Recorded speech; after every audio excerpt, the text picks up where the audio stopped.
Est-ce que vous pensez que Gideon Sa'ar, finalement, c'est pas lui l'obstacle pour Netanyahou, mais Reuven Rivlin, comme le disait Daniel Haïk? Ça, ce sont les théories paranoïaques de Benjamin Netanyahou qui ont été démenties aussi bien par Reuven Rivlin que par Gideon Sa'ar lui-même. Lorsque Netanyahou a accusé, il y a 3 mois de cela, d'une espèce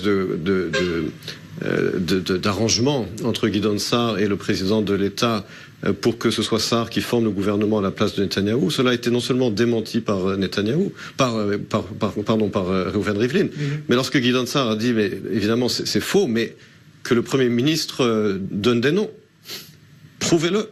Et jusqu'à aujourd'hui, il ne l'a pas fait. Il l'a répété encore hier soir sur le studio du Likoud. Il a encore une fois accusé certains Gideon Sa'ar d'avoir approché des députés du Likoud pour le soutenir, pour former le prochain gouvernement. Théorie mensongère. De nouveau, Gideon Sa'ar demande au Premier ministre, mais prouvez-le. Il n'a aucune preuve.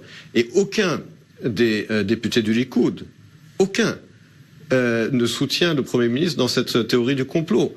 Pourtant, malheureusement, au sein du Likoud, dans l'entourage du Premier ministre, les bouffons du roi, ce n'est pas ce qui manque. Ils sont toujours prêts à le défendre. Aucun n'est prêt à le faire à la veille des élections.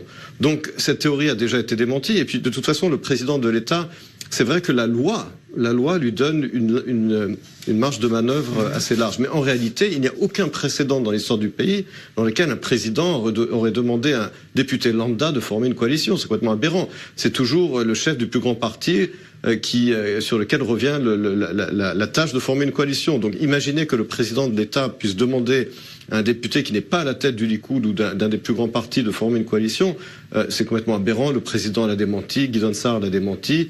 Il n'a cessé de dire qu'il soutient Netanyahou à la tête du Likoud pour les prochaines élections. Évidemment qu'ensuite la question se pose de l'après Netanyahou. Ça, c'est une autre question. Bon, alors fake news pour ce qui est